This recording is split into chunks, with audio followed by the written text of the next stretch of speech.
अस्सलाम वालेकुम प्यारे बच्चों, कैसे हैं आप सब। तो आज हम करने लगे first year physics chapter number 2 का एक लॉन्ग क्वेश्चन है, वेक्टर प्रोडक्ट और क्रॉस प्रोडक्ट। तो ये क्या होगा, अगर हमारे पास दो वेक्टर हैं उनको हम ज़रब करते हैं तो जो हमारे पास जवाब निकलता है वो एक वेक्टर मिकदार निकल आती है, ठीक है। तो उसको हम क्या कहेंगे, वेक्टर प्रोडक्ट या क्रॉस प्रोडक्ट, ठीक है। तो हमारे पास इसके एग्जांपल में आएगा टार्क। टार्क हमने पढ़ा है the cross product of force and momentum arm, यानी अगर हम क्रॉस प्रोडक्ट लेते हैं मोमेंटम आर्म का फोर्स के साथ तो हमारे पास क्या निकल आएगा, टार्क निकल आएगा। दूसरे हमारे पास इसकी प्रॉपर्टीज हैं, तो इसकी प्रॉपर्टीज कौन सी हैं। सबसे पहले ये नॉन कम्यूटेटिव होता है। कल हमने पढ़ा था डॉट प्रोडक्ट, तो वो कम्यूटेटिव होता था, यानी अगर हम ए डॉट बी को बी डॉट ए लिख लें, आगे पीछे कर दें तो कोई फर्क नहीं आता। लेकिन ये नॉन कम्यूटेटिव होता है, यानी अगर आप ए क्रॉस बी को बी क्रॉस ए लिखेंगे तो वो गलत होगा। तो पहली प्रॉपर्टी इसकी क्या है, cross product is non commutative. Cross product commutative नहीं होता।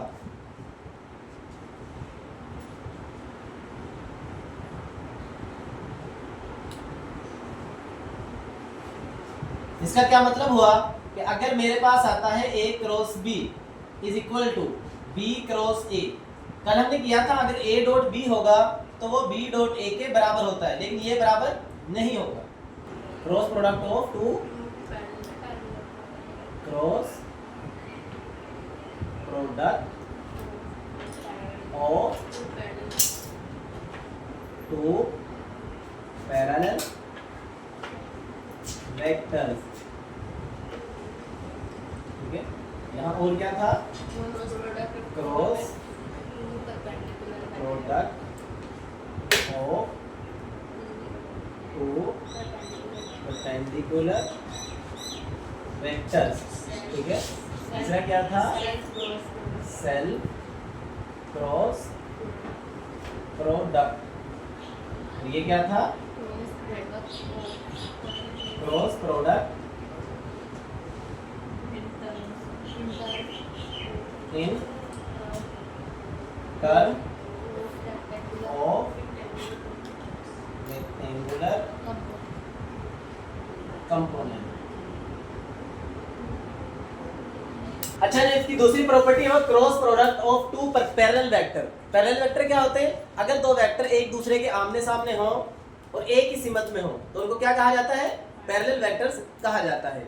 तो इनके दरमियान जो जाविया बनता है वो कितना बनता है, 0 डिग्री का, ठीक है। तो अगर हम क्रॉस प्रोडक्ट पैरेलल वेक्टर क्या होगा, ठीक है, तो हम लिखेंगे cross product of two parallel vectors is 0।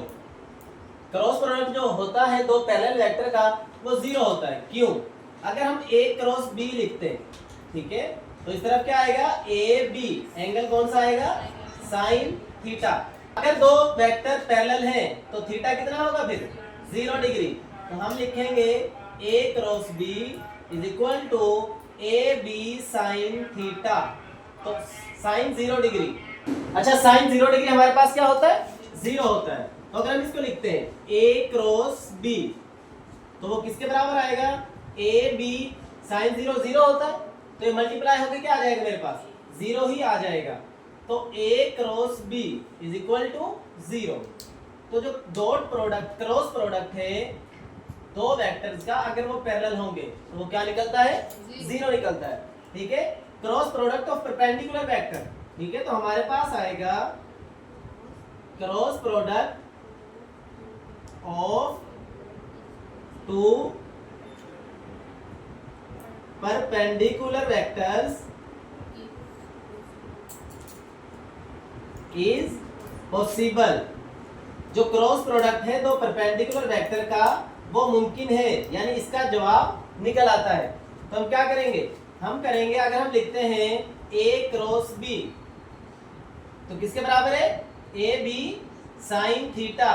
अगर दो वेक्टर परपेंडिकुलर हैं तो थीटा क्या होगा फिर 90 डिग्री का होगा, ठीक है। तो हमारे पास आएगा A cross B is equal to A B sine 90 degree. अच्छा, तो साइन 90 जो डिग्री होता है इसकी वैल्यू होती है 1, तो हमारे पास आएगा a cross b is equal to A B. ये 1 होता है, 1 आप लिखें या ना लिखें कोई फर्क नहीं पड़ता।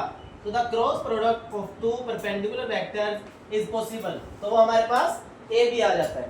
ठीक है, अब आएगा सेल्फ क्रॉस प्रोडक्ट, यानी अगर हम एक वेक्टर को उसी के साथ ज़रब दे दें तो हमारे पास क्या आएगा, सेल्फ क्रॉस प्रोडक्ट। ए को ए के साथ ज़रब दे देते हैं या बी को बी के साथ ज़रब दे देते हैं, तो हमारे पास इसके क्या आएगा, self cross product of two vectors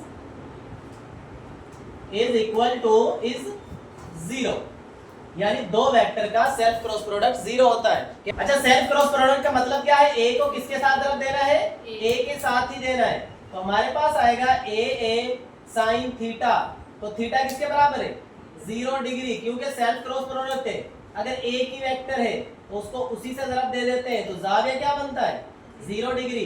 तो A cross A is equal to A का स्क्वायर हो जाता है और साइन 0 डिग्री। अच्छा, हमने पढ़ा है साइन 0 डिग्री किसके बराबर होता है, 0 के। तो अगर ये 0 के बराबर है तो सारी रकम क्या हो जाएगी, फिर 0 हो जाएगी। तो A cross A is equal to 0। तो अगर हम दो वेक्टर का क्रॉस प्रोडक्ट लेते हैं, यानी एक वेक्टर का उसी के साथ, ठीक है, तो हमारे पास जो जवाब निकलेगा वो क्या निकलेगा, 0 निकलेगा। तो self cross product of two vectors is equal to 0, तो 0 के बराबर होता है। आगे हमारे पास आएगा cross product in term of rectangular component, कि अगर हम क्रॉस प्रोडक्ट निकालें रेक्टेंगुलर कंपोनेंट की शक्ल में, फिर क्या होगा, तो ये फर्ज के हमारे पास है एक्स एक्सिस, ये साइड कौन सी होती है, वाई एक्सिस, ये कौन सी है, जेड एक्सिस। एक्स का पोजीशन वेक्टर क्या होता है, आई। पोजीशन वेक्टर उस वेक्टर को कहते हैं जो किसी भी वेक्टर की पोजीशन को बताए, ठीक है। तो वाई का पोजीशन वेक्टर क्या होता है, जे, जेड का क्या होता है, के। यहाँ पे एक चीज है, अगर मैं आई के साथ क्रॉस प्रोडक्ट लेता हूँ तो जवाब 0 आएगा। क्यों, सेल्फ क्रॉस प्रोडक्ट, यानी एक वेक्टर का उसी के साथ अगर प्रोडक्ट लिया जाए तो जवाब क्या आता है, 0 आता है, ठीक है। अगर मैं जे के साथ क्रॉस प्रोडक्ट लेता हूँ जवाब क्या आएगा, 0। अगर मैं के के साथ क्रॉस प्रोडक्ट लेता हूँ जवाब क्या आएगा, 0। अब दूसरा क्या है हमारे पास आएगा, अगर मैं आई का क्रॉस प्रोडक्ट लेता हूँ जे के साथ, तो यहाँ पे क्या आएगा, ठीक है। अगर मैं आई का जे के साथ क्रॉस प्रोडक्ट लेता हूँ तो तीसरी वैल्यू कौन सी बची है, के। कौन सी बची है, के। तो इसका जवाब निकलेगा के, ठीक है। जैसे हमने किया था ना आई का डॉट प्रोडक्ट आई के साथ, तो जवाब क्या निकलता था, 1 निकलता था। यहाँ पे ऐसे नहीं है, ठीक है। तो अगर मैं आई का जे के साथ लिया तो के आएगा, और अगर मैं जे का के साथ लूं या फिर के का आई के साथ लूं तो क्या आएगा, ठीक है। अगर मैं आई का जे के साथ लिया, तीसरा क्या बचा, के, तो के आएगा। जे का के साथ लिया, तीसरा क्या बचा, आई। के का आई के साथ लिया, फिर क्या बचेंगे, जे। तो ये हमारे पास आएंगे, और इनको उल्ट भी किया जा सकता है, कैसे। अब उल्टा चलते हैं, देखें तरतीब देखें, आई से किसकी तरफ जाते हैं, जे की तरफ, जे से किसकी तरफ जाते हैं, के की तरफ, के से किसकी तरफ जाते हैं, आई की तरफ। तो ये सीरीज है, आई जे के, यानी आप चल रहे हैं एंटी क्लॉकवाइज।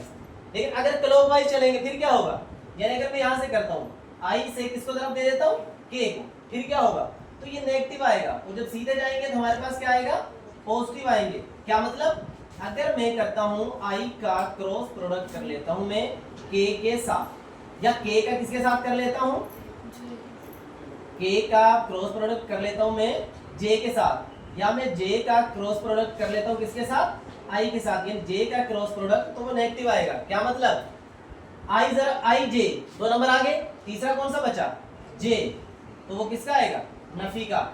के और जे आगे, तीसरा कौन सा बचा है, आई, वो किसका आएगा, नफी का। क्योंकि हम जा रहे हैं क्लॉकवाइज, एंटी क्लॉकवाइज तो पॉजिटिव और क्लॉकवाइज तो नेगेटिव।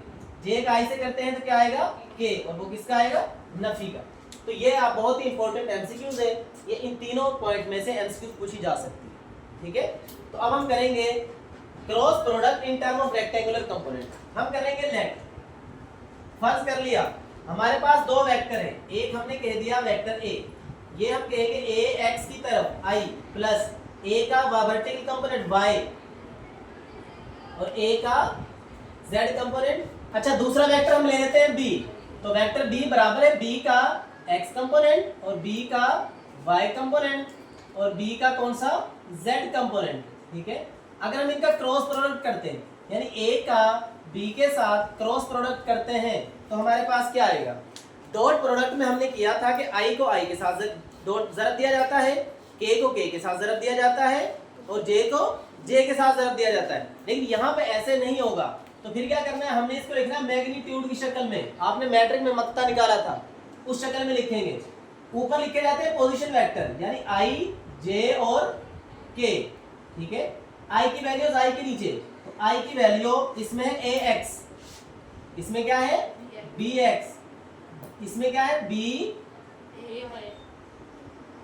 j की वैल्यू है ay और दूसरे क्या है by, k की वैल्यू है az और दूसरी क्या है bz। तो अगर मैं इसका मैग्नीट्यूड, अब देखें वहां पे मक्ता हमारे पास थी सिर्फ 4 वैल्यूज थी, तो हमने सिंपल वितरी रुकन को ज़रब दिया तो बीच में नफी लगाया तो हमारे पास क्या आ गया था, मक्ता निकल आया था। लेकिन यहाँ पे ऐसे नहीं होगा। आप पहली रकम लेंगे, आपने ले लिया i, ठीक है, तो इसके आगे क्या करना है, अब i जिस कतार में, i कौन सी कतार में, पहली कतार में है ना, आपने वो कतार नहीं लेनी और कॉलम किस में है, पहले में, तो पहला कॉलम भी नहीं लेना। तो बाकी कौन सी वैल्यूज बची, a y a z, a y और दूसरी रकम क्या है a z, नीचे क्या है b y और साथ में क्या है b z। ठीक है, अब जैसे मक्ता लेते हैं तो अलामत किसकी आती है बीच में, नफी की। ठीक है, तो हमारे पास आ जाएगा j। ठीक है, अब j जिस कतार में, आपने वो कतार नहीं लेनी, तो j किस कतार में, कौन सी कतार में, दूसरी में। ठीक है, कॉलम दूसरा है और कतार कौन सी है, पहली, आपने वो नहीं लेना। बाकी क्या बचा, ax az bx और bz, यानी j के नीचे वाली रकमें नहीं लेनी और आगे पीछे वाली रकमें भी नहीं लेनी। या सिंपल आप याद रखें, j जिस कॉलम में है वो कॉलम नहीं लेना, जिस कतार में है वो कतार भी नहीं लेनी। तो हमारे पास आ जाएगा ax, ठीक है, और दूसरी क्या है az, bx और क्या है bz। उसके बाद तीसरा नंबर हमने k ले लेना, जमा का लेना है। पहली रकम जमा की आएगी, दूसरी नफी की आएगी, तीसरी दोबारा जमा की आएगी। अब k किस कॉलम में, तीसरे कॉलम में, हमने तीसरा कॉलम नहीं लेना और कतार तो लेनी नहीं है जिसमें k आए। तो क्या बचा, ax ax और क्या बचा ay, नीचे क्या बचा bx और दूसरा रकम क्या आई by।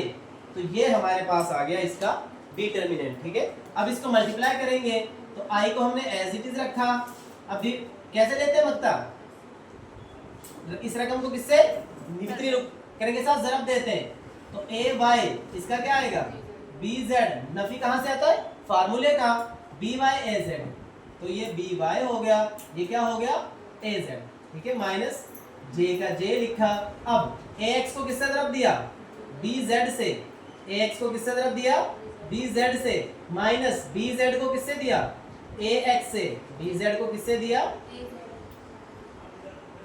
सॉरी az को किससे दिया bx से। ठीक है, आगे हमारे पास आएगा प्लस k। ठीक है, तो हमने किसको ज़रब देना है, ax को by से, ax को ज़रब दे दिया by से, माइनस फार्मूले का आएगा और bx को ज़रब दे दिया ay से। तो ये हमारे पास आ गया cross product in term of rectangular component.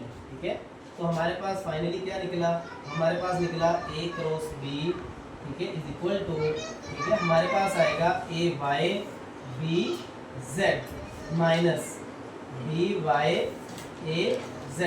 ठीक है, ये हमारा हो गया i के कंपोनेंट, माइनस j, तो वो क्या है ax bz माइनस bx और az।